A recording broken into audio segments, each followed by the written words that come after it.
పూరా లోకల్. ఇక్కడ 29 మంది. నా పేరు వచ్చేసి ఉడతనూరి అలివేల సార్. అవును సార్. ఇక్కడ 29 మంది రైతులం ఉన్నాం సార్. మేము చేసిన వాళ్ళము. మాకు ఇంత అవకాశం వచ్చిందంటే అసలు మాటల్లో ఆనందం చెప్పలేకపోతున్నాం సార్.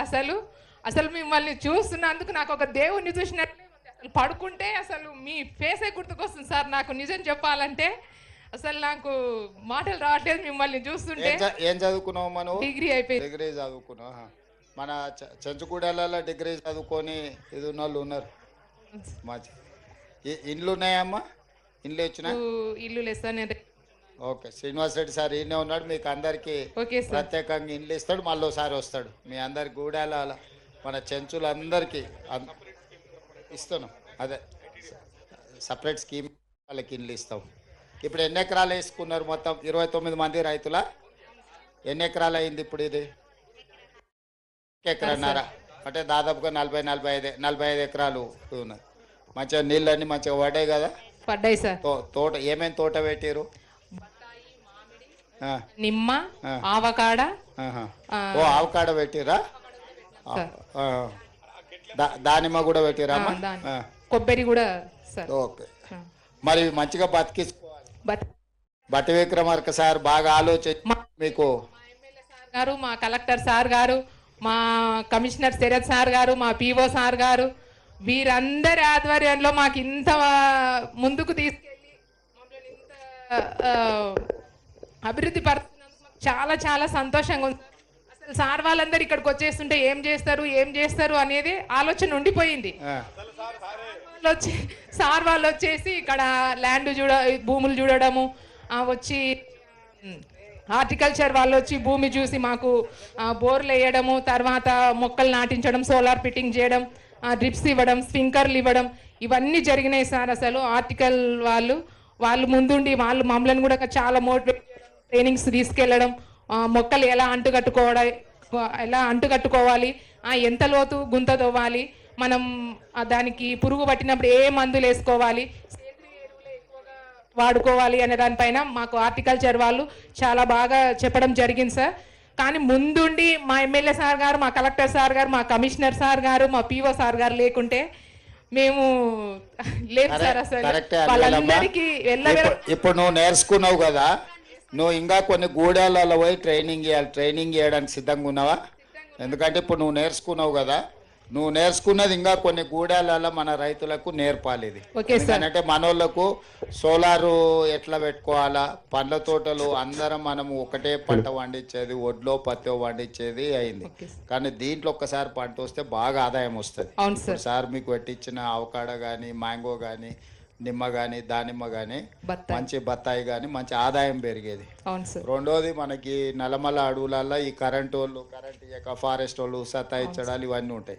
ఇప్పుడు నీ కరెంటు వాళ్ళ కాడికి పోవాల్సిన పనే లేదు, కరెంటే నీ కాడికి వచ్చింది. అవునా? సోలార్ పెట్టుకునేందుకు అది మంచిది. అందుకోసం అయితే పొయ్యే కొద్దీ మా సార్కి ఏం చెప్పిన అంటే, ఇప్పుడు మీరు సోలార్ ఏదైతే పెట్టుకుంటారో పంపు సెట్లలో, మీ పంపులకే కాకుండా మీరు విద్యుత్ ఉత్పత్తి చేసి గవర్నమెంట్కి అమ్ముకుంటే నెలకు 2000 3000 మీకు ఆడపిల్లలకి చేతి ఖర్చులకు వచ్చేటట్టు ప్యానెల్స్ వేయించమని కూడా చెప్పిన నేను. ఎందుకనంటే పొలంలో పెట్టుకొని దాన్ని కాపాడుకుంటే చాలు, ఏం చేయాల్సిన పని లేదు. నెలకు 4-5 వేల వరకు మనం ఆదాయం పెరిగేటట్టు బట్టి సారే మళ్ళీ విద్యుత్ కొనుక్కొని మీకు పైసలు ఇస్తాడు. పెట్టుకున్న సోలార్ మీరు కాపాడుకోవాలి అంతే. మన సంఘాలలో సభ్యురాలువేనా?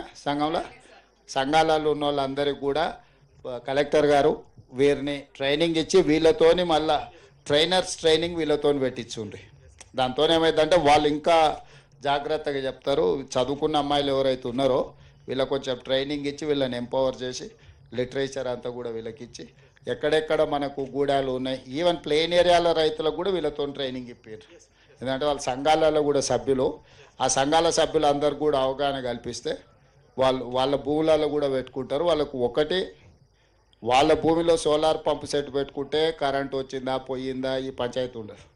రెండోది ఆ సోలార్ వాళ్ళ వ్యవసాయానికి సరిపోగా మిగిలిన విద్యుత్ ఉత్పత్తి చేస్తే ప్రభుత్వమే కొనుక్కుంటుంది. ప్రభుత్వం కొనుక్కొని వాళ్ళకి నెల పైసలు ఇచ్చే ఏర్పాటు చేపిద్దాం. అప్పుడు ఏమవుతుందంటే పిల్లల చదువులకు, ఇంటి ఖర్చులకు ఇంకా ఇంటి ఆయన మీద ఆధారపడకుండా చక్కగా వాళ్ళ పేరు మీదనే ఖాతా తెరవాలి బటన్. మహిళల పేరు మీదనే ఖాతా తెరిచి వాళ్ళ ఖాతాలకే పైసలు పోయేటట్టు చూడాలి. మళ్ళీ ఇంటి ఆయన చేతిలోకి పోతే బెల్ట్ షాప్ పోతాయి. Okay sir. అంతేనా? ఆ? Okay sir. అంతేకాదు, మీకే ఖాతా తెరిపించి మీ ఖాతాలని వేసేటట్టు సోలార్ పంప్ సెట్లు పెట్టుకొని వ్యవసాయానికి బాగా మన అచ్చంపేట నియోజకవర్గంలో నా సొంతూరు ఇన్నే తెలుసు కదా. తెలుసు సార్. మా అక్కడ పోయి అవునా, అదే అందుకే వచ్చినా కదా. అందుకే మన అచ్చంపేటలో డాక్టర్ గారు మొత్తం కాన్స్టిట్యున్సీలో మొత్తం వ్యవసాయ పంప్ సెట్లు అన్నీ కరెంటు తీసేసి సోలార్ పంప్ సెట్లు పెట్టడానికి అన్ని ఇప్పిస్తా. ఒక్క రూపాయి కూడా మీరు పెట్టాల్సిన పని లేదు. 100% ఉచితంగా బట్టిసారి చెప్పి మీకు అన్ని పంప్ సెట్లు ఇప్పిస్తాం. ఎన్ని నీ నియోజకవర్గంలో పంప్ సెట్లు ఉన్నాయో లెక్కది. అందరికీ 5 HP 7.5 HP ఈ 2 పంప్ సెట్లు ఎట్లు ఇవ్వాలనో ఇచ్చి వాళ్ళకు విద్యుత్ వాడుకోవడమే కాకుండా ఆదాయం వచ్చేటట్టు చేపిస్తా. అంటే ఆ సోలార్ ప్యానెల్స్ కాపాడుకుంటే వాళ్ళు నెలకు 4-5 వేలు 3 వేల నుంచి 5 వేల వరకు ఆదాయం వచ్చేటట్టు చేసినాం అనుకో, పరోక్షంగా వాళ్ళకి ఆదాయం కూడా ఉంటుంది. ఆడపిల్లలు 1 గంట సేపు అట్లా చూసుకొచ్చుకుంటే పిల్లలు స్కూల్కి పోయేటోటి కూడా 1 గంట వచ్చి ఇట్లా చూసుకొని పోయినా కూడా లెక్క తేలుతుంది.